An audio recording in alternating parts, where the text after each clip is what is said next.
Сайн байцгаана уу хүүхдүүдээ. Та бүхэнтэйгээ ТV хичээлээр уулзж байгаадаа баяртай байна. 9-р ангийн сагсан бөмбөгийн хичээлээр дараах агуулгыг үздэг байгаа. За хичээлд орохын өмнө бүгдээрээ хичээлийн аюулгүй ажиллагааны зааварчилгаатай танилцъя. За хамгийн эхлээд биеийн тамирын зориултын утас пүүзээ өмсөөрэй. Хоёрт нь өөртөө зай гаргаж дасгалыг хийгээрэй. Гуравт нь бие даалгын дасгалыг заавал хийж хөвшүүлээрэй. Дөрөвт нь залга, дамжуулах, шидэх үйлдэлийг хийхгүй байхыг анхаараарай. Тавт нь хэрэг дасгалыг бөмбөгтэй хийх тохиолдолд гэр бүлийнхаа тусламжийг аваарай. Ингээд багштайгаа бие даалгын дасгал руу орцгоё.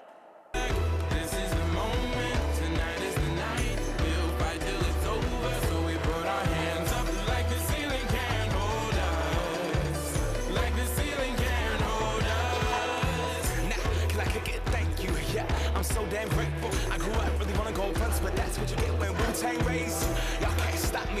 Go hard like I got an inner it in my heartbeat. And I'm eating at the beat like I gave a little speed to a great white shark on shark beat. Wow, time to go up, gone. Deuces goodbye. I got a world to see. And my girl, she wanna see Rome. Caesar make you a believer now. I never ever did it for a throne. That validation comes from giving it back to the people now. Sing this song and it goes like, raise those hands. This is our party.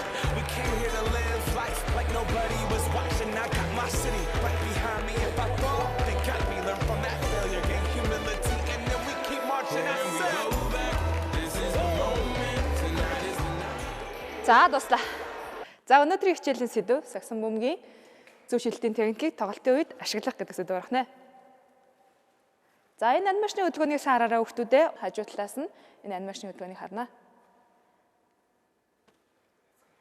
За сагсан бөмбөгийн зөв шилтийн техникийг эхлээд гүйцэтгэхийн тулд хөлийн байрлал, гарын байрлал, бөмбөг гарах үе гэсэн энэ гурван үе дээр анхаарал хандуулах хэрэгтэй гэсэн үг.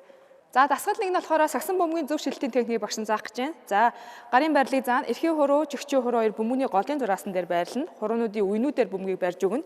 За тэгэхээр энд хоёр хуруу зай хорох цайтай гарын байрлал ингэж байрлана гэсэн үг. За хөлийн байрлал нь мөрний хэмжээний зай авч зогсно. Өвдөг өлмийн хоёр нэг шомонд байна. Хоошоо нумарсан баг зэргийн суулт хийж өгнө. За нөгөө түрүүний заасан гарынхаа байрлалыг аваад зогсгоно. Зөв шилтийн техник маань. За эндээс бөмбөгийн хөөлтийн тухай багш нь ярих гэж байна. Хөлөөс гарлаа, гараас гарлаа, хамгийн сүүлд долоовор хуруу, дунд хуруу хоёроос бөмбөг маань шийд рүү чиглэж явах хэрэгтэй гэсэн үг.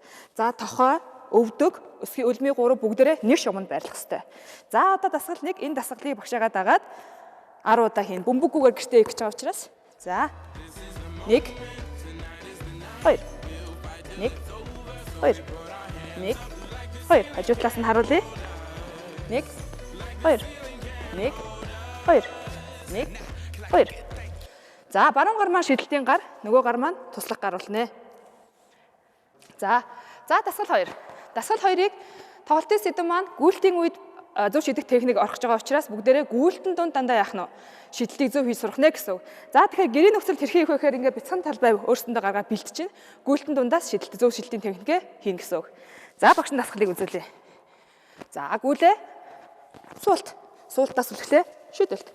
Хойшоо хурлаа. Суулт. Шидэлт. Хажуу шээ гүйлээ. Суулт. Шидэлт. Гүйлээ. Суулт. Шидэлт. За энэ дасгалыг 8-ын тоонд 4 удаа давтъя. За одоо бүгдээрээ тоглолтын дунд саяныхаа эхний хоёр үзсэн дасгалыг шийдэн бүгдээрээ хийж үзцгээе. За гүйлтээс суулт, шидэлт. Бөмбөгөө зарлаа. Суулт, шидэлт. Суулт, шидэлт. Суулт, шидэлт. Хамгийн гол нь суултыг анхаарах хэрэгтэй.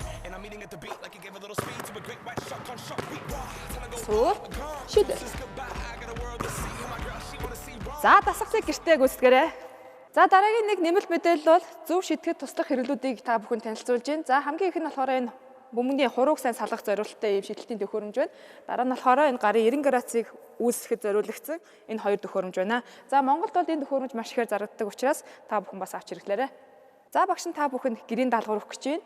За дасгал 2-ыг өдөрт 50 удаа хийж гүйцэтгэрэй. Хоёрт нь дээшээ харцсан байдлаас зөв шидэлийн техникийг бас хийж болно. Хэрэв ур чадвараа дахин сайжруулах гэвэл basketball shooting video гэдэг YouTube дээрээс хайгаад ур чадвараа сайжруулаарай.